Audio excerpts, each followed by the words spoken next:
Well, good morning. Lovely to see you again. I hope you've had a good last 2 weeks. I have. We've had very mixed weather, haven't we? Some wonderful, wonderful hot days, some unbelievably boiling days, and then a little bit of rain here and there, a bit of thunder, a bit of lightning. No snow.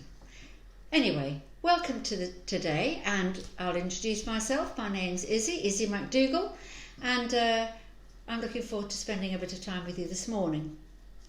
Now, some of you have been in school, and I've loved hearing lots of happy voices from school, lots of laughter and singing and lots of music. Wonder what you've been doing there. And some of you have been learning at home, having homeschool. So I hope you've had lots of fun too and done some lovely projects over the last few days. Well, today's July the 5th, Sunday, July the 5th. I wonder if it's somebody's birthday today. If it is, happy birthday to you. And I wonder if any of you have had a birthday since the last time we met 2 weeks ago, June the 21st. If you have, I hope you had a wonderful birthday and you've been able to celebrate in some way or other at this strange time. Anyway, whatever the day today is Discoverers Online! Yay! So as always, let's start with a game.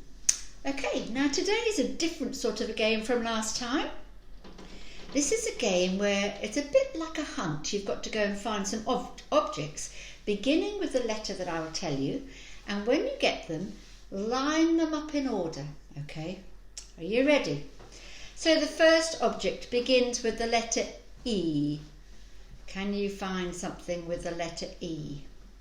I'm in the kitchen, so I've been looking around the kitchen for something. Okay then, the next letter is the letter S. S. The letter S. Can you find anything in the room you're in?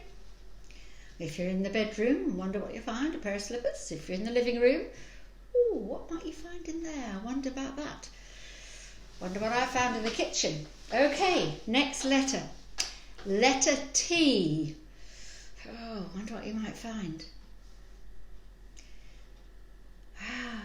Is it up high? No, it's in the cupboard. Might have to look around the cupboard. Got something? Well done.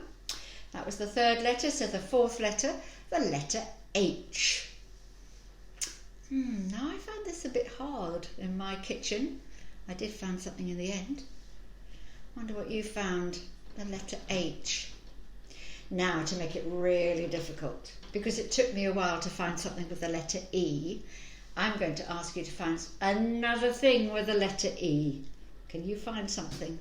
I bet you found something already. I bet you already knew there were two things in your room with the letter E. Got it? Great. Okay, so for the last letter, what shall we go for? Let's go for the letter R. The letter R. Can you find something with the letter R? I found something with the letter R when I was looking for the letter E. Okay, got them? Lined them all up? Well, this is what I found. Ooh. And I lift it without toppling it over. So my letter E was an egg. And then my letter S was a spoon. And my letter H, E-S, my letter T, I haven't found one. Yes, I have. It was a tea bag. My letter H, didn't find it. My next letter E was an egg cup. And my letter R was either a radio or a rolling pin. Okay, get all yours. I bet you found all yours. You weren't like me and thought, I can't find the letter H anywhere. Got them all? Okay, now on your piece of paper, write down the first letter that each of those objects begins with, starting with the first one, which for me was an egg. Okay, got them down? Yep. You got it. Esther. Maybe you know somebody whose name is Esther. I know somebody whose name is Esther. Doesn't live that far away from here either.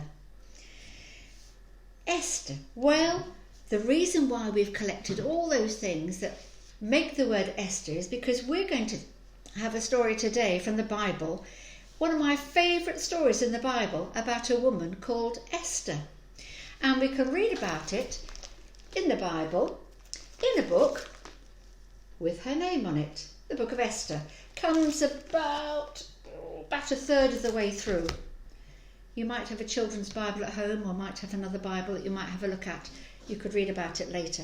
Anyway, this is the story about Esther. Now, we're thinking about kings and queens, aren't we? Let's see.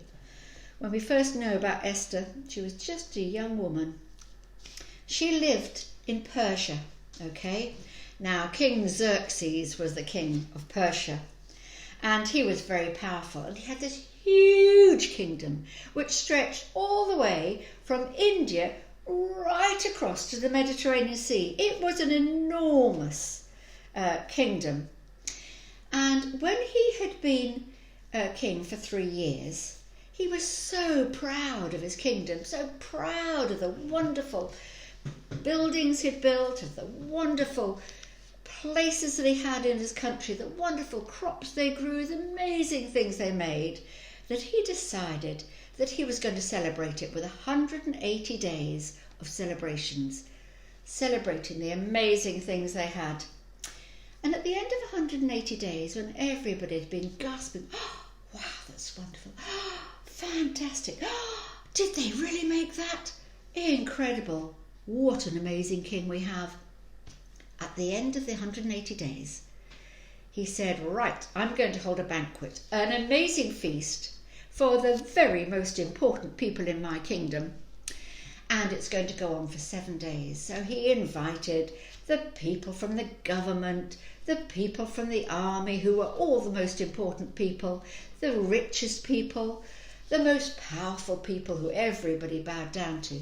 And all the men went into the banquet with him for 7 days, and they ate the best food, the richest food, the most extravagant food, and the best wines you've ever had in your life, drunk out of pure gold goblets. And while he was having his feast, his queen, his wife, Queen Vashti, was holding a similar banquet for the women. So the men were with King Xerxes and the women were with Queen Vashti. Now this banquet had been going on for 7 days, a lot of eating and a lot of drinking. And at the end of 7 days, when Xerxes was probably pretty drunk and not really thinking very well, he thought, I want to impress people even more. Now my wife Vashti is the most beautiful woman. I'm going to make her come in here so I can show her off to all these men. So he sent for Queen Vashti. And when she heard, she said, I'm not going. No, I'm not going to go. And the poor servants had to go back into the king and say, oh, she's not going to come and see you. He was furious. He was so angry. And because he wasn't thinking properly, because he was so drunk, he said, that's it. Vashti has got to leave my kingdom. She is not allowed to be my queen anymore. Get rid of her. And that was it. Now, when he came to, after, his drunkenness had worn off, he realised he no longer had a queen. And a big, powerful king needs to have a queen. So he said to his servants, okay, go and have a look across my whole kingdom and bring the most beautiful women here so that I can choose my next queen. So off they went. Now Esther was very beautiful, and she was Jewish, and she was living with her uncle Mordecai because she was an orphan. Her parents had died. And Mordecai said, when the servants came and said, we'd like to take you with us to the palace because the king wants to see some beautiful women, Mordecai said to Esther, don't tell them you're Jewish. That might cause problems for you. So off she went to the palace so he could choose who he wanted. And all the women were made to look extra beautiful. And off they went into the palace to be prepared. Now when it came to Esther's turn to go to the king, he'd looked at several other women before, but when she went in, he looked at her and he loved her, and she was the one. So she was told she was to become his queen. So that's what she did. She went into the palace and became the queen. Now, one of Xerxes, probably a bit like a prime minister, a man called Haman, he really wanted to be a bit more powerful than he was. He wanted to be a bit more like the king. He wanted everybody to kneel down in front of him. So when he went out strutting around the streets, he expected everybody to kneel down in front of him. But Mordecai knew that this was not right. He wasn't the king, so he wouldn't kneel down. Haman was so angry. How dare this man do this? And he's Jewish. I know what I'm going to do. I'm going to get rid of them all. So he went to see the king, King Xerxes, and said to the king, we need to get rid of all the Jewish people. They're getting too powerful. They'll be a trouble for you. Let's get rid of them. You send out a new law to say we're going to kill all the Jewish people. Well, when Mordecai heard, he was really fearful.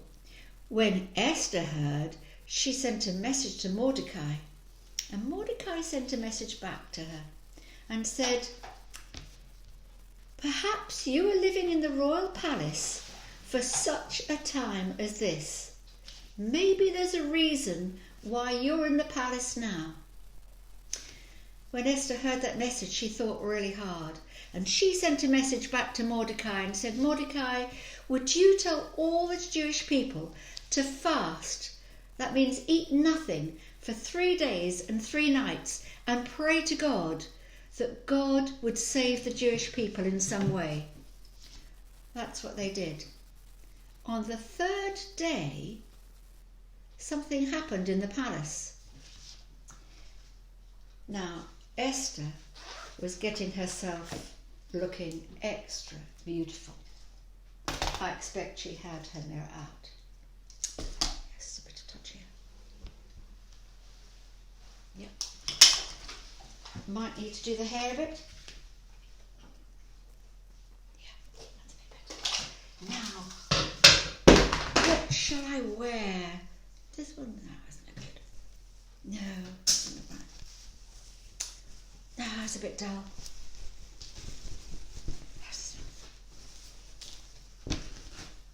Oh, just right. I think that would be good.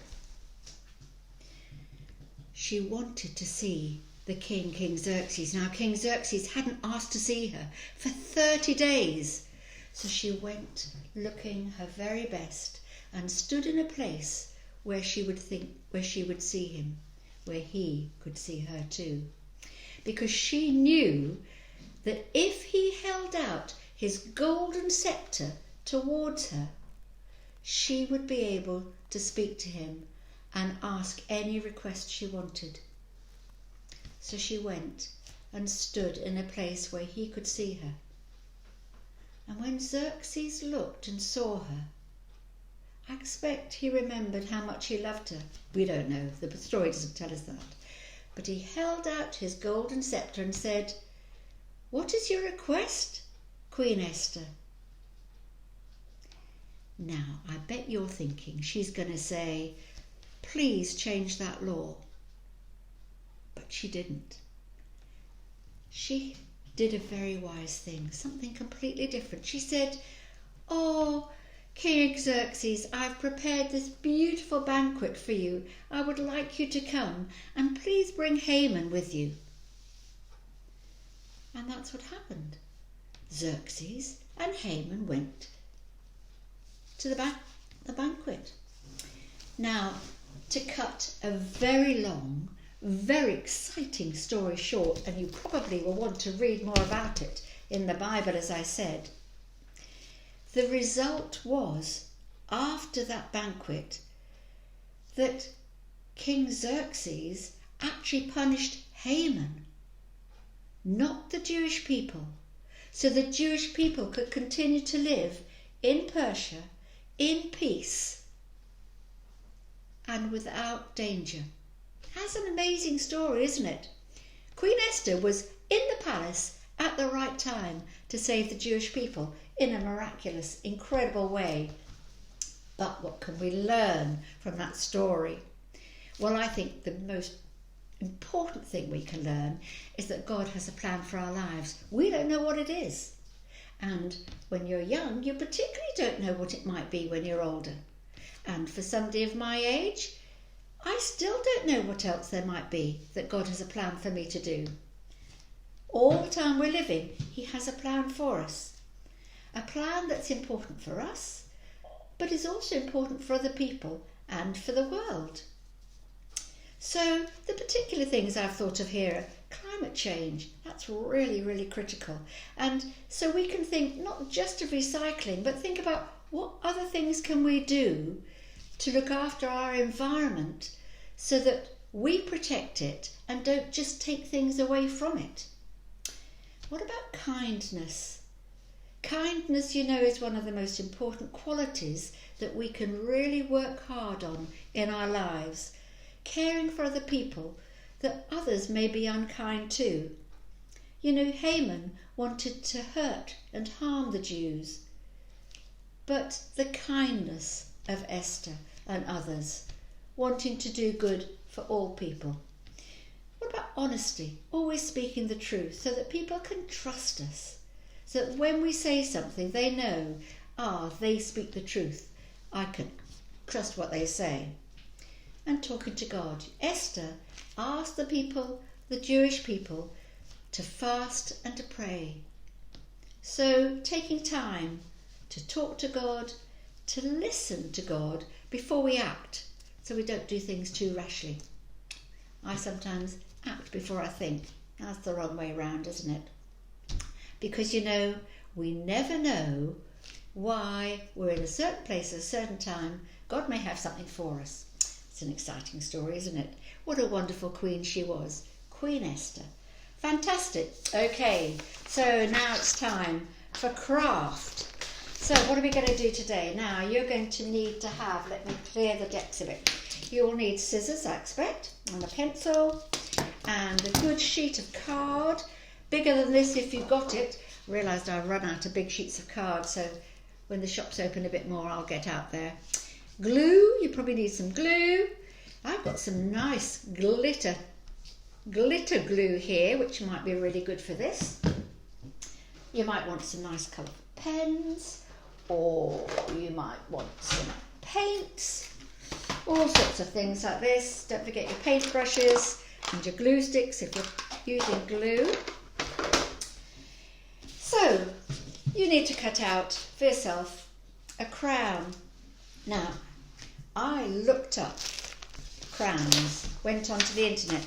You might well want to do that. Some fascinating crowns, really amazing crowns. Did you know that Edward's crown, made in 1661, was placed on the head of the Queen Elizabeth at her coronation service, and it weighs £4 and 12 ounces. I don't know that in grams, but etc. You can work that out. And it's made of solid gold. That's really heavy. What about the crown jewels? Have you ever been to see them in the Tower of London? Oh, some amazing crowns there. Have a good research around and think, what shape would you like? Well, I had a play around. Quite fancied possibly something a bit like that. Wasn't sure about that. Maybe something like that. Or maybe something very simple that would just sit on my head. Looks a bit like a nurse's hat, doesn't it? But it wouldn't do if I got busy. I love these. Look at these lovely jewels that I've got here. All different colours, different shapes. So I thought that maybe what I would do is I would have a go at doing, which one do I think? Well, this. What was left after I'd cut out my pieces. That's quite interesting, isn't it? It's a bit like antlers. I think that's the one I'd go for. And I would put jewels all around here. Might even paint it gold if I can find some gold paint. I'm not so sure about that. Anyway, you have a go at making yourself a beautiful crown. Don't forget, I'd love to see photos of anything. At the end, I'll give you my email address again. Okay, so you get busy, whatever materials you want to use to make your crowns, Make yourself a really good crown. Enjoy wearing it, and you can be king or queen for that day. See what your family think about that. Okay, well, that's great. You're going to do some craft, and now we're going to have a song to finish. If you've got shakers, you get your shakers. Now, you may or may not know this song. It talks about Lord, reign in me. Now, that's not the rain that falls outside. This is rain, like reigning like a king. So when it says, Lord, reign in me, it means, Lord, be the king of my life. Be the royalty in my life. Be the person who I can look up to. The person who I can listen to. The person who can be my authority. Okay? Let's give it a go.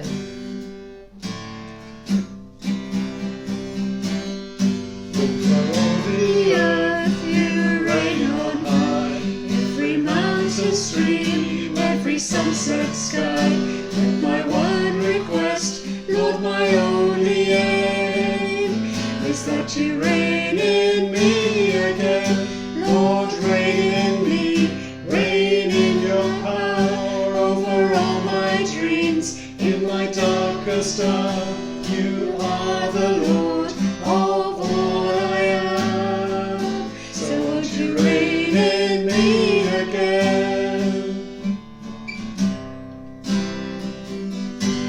Over every thought, over every word, may your life reflect the beauty of my Lord. You mean more to me than any earthly thing. So won't you reign in me again? Lord, reign in me, reign in your power over all my dreams. In my darkest hour, you are the Lord of all I am.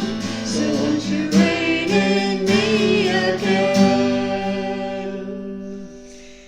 Wow, I'm sure you could sing that one much better. That took a lot of breathing for me to do. Okay, I hope you've enjoyed today. I've loved being with you again, and I will be with you again on Sunday, July the 19th. Wow, halfway through July. But before we go, I said I'd give you my email address. I would still love to receive anything from you. So here we go. isabelmacd5@gmail.com. So I look forward to seeing you again soon. Hopefully before long we'll all be together. Okay then, bye.